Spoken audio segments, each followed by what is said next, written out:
جرائم ہاتھ سے نکلے میں ہیں، مہنگائی ہاتھ سے نکلی ہوئی ہے، کوئی چیز تو کسی کے اختیار میں ہے نہیں ہے. خبر یہاں کیا ہونی ہے، ان کے بیان شیان نہیں ہوتے ہیں.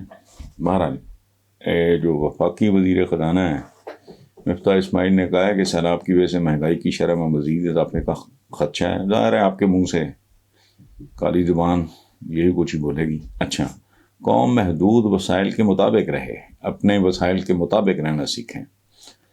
وزیر خزانہ نے کہا کہ طویل عرصے تک پرتعیش اشیاء لگژری آئٹمز کی درآمدات پہ پابندی ناگزیر ہے، جبکہ رواں مالی سال معیشت کی شرح نمو 3.5% سے زیادہ رہنے کا امکان ہے. ان کا مزید کہنا تھا کہ ہم ایک سال میں کچھ نہیں کر سکتے، لیکن اچھے دور کی شروعات کے لیے چیزوں کو ٹریک پہ لا سکتے ہیں. پاکستانیوں کو اپنے وسائل میں رہ کے گزارا کرنا ہوگا. وہ دیکھو بھائی مفتاح، آپ اپنے کام کے سائنٹسٹ ہو گئے، لیکن آپ کو ایک بنیادی بات مجھے یقین ہے کہ آپ کو نہیں پتا.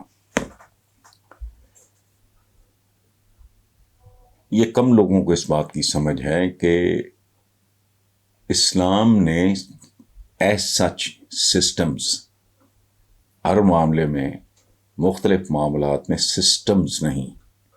اس کی وجہ ہے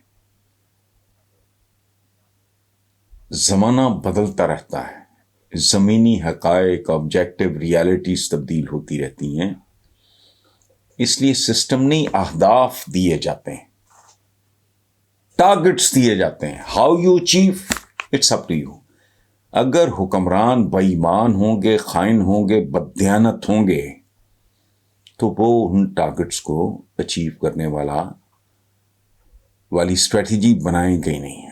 اب سنو، موسٹلی لوگ مفتاح صاحب یہ کہتے ہیں کہ جی تو کوئی ایسا سسٹم نہیں ہے، وہ تھا پہلے خلافت کا، تو یہ سب بےہودہ بات ہے. ایک بات یاد رکھنا، دولت اور سیاسی طاقت، ملکی دولت اور سیاسی طاقت کے حوالے سے اسلام کے دو بنیادی ان چیزوں کے حوالے سے ایک بیسک پرنسپل ہے. ملکی وسائل اور ملکی دولت اور سیاسی طاقت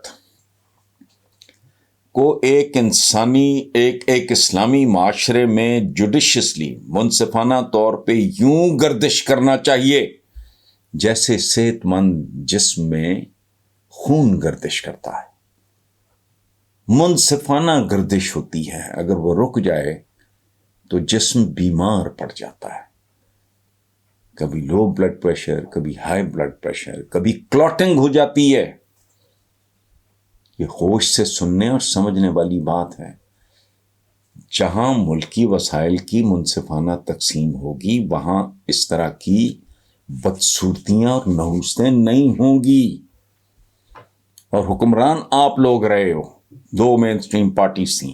یہ تو جمعہ 8 دن بھی نہیں ہوئے، وہ 3.5 پونے 4 سال کا اقتدار تھا. تو وہ تو تمہاری بجی ہوئی فصلیں بھائی میرے کاٹتا رہا ہے. تو عقل کرو. یہی حال سیاسی طاقت کا ہے. اس کو بھی خون کی طرح سر سے لے کے پاؤں تک صحت مند انسانی جسم میں خون اگر منصفانہ طور پہ گردش کر رہا ہو، it keeps the human body healthy. اس ملک میں ملکی وسائل پہ گنے چنے لوگوں کا قبضہ ہے، مافیاز کا.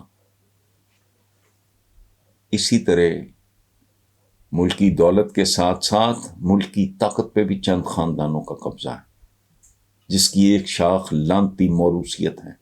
باپ کے بعد بیٹا، بیٹے کے بعد بیٹا، یا نواسا، یا سالہ، یا بہنوئی، جو وٹ ایور.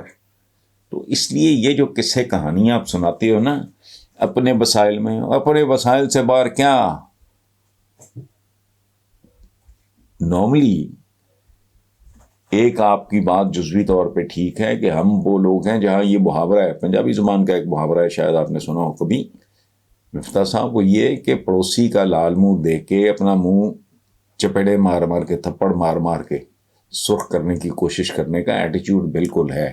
اگر تو آپ کا اشارہ ہے اس کی طرف تو اس پہ تو مجھے تو کوئی اعتراض نہیں آئے. آئی 100% اگری ود یو. لیکن باقی کیا ہے، غریب آدمی نے کیا اپنے وسائل سے باہر جانا ہے؟ وہ تو محاورے ہیں ہمارے، روکھی سوکھی 2 وقت کی روٹی. وہ تو بہت بعد میں 3 وقت کا کانسیپٹ گورے نے دیا. 2 وقت کی روٹی ہوتی تو اس طرح کی نا دل جلانے والی اور اریٹیٹ کرنے والی اور غصہ چڑھانے والی باتیں مرتکب نہ کیا کریں.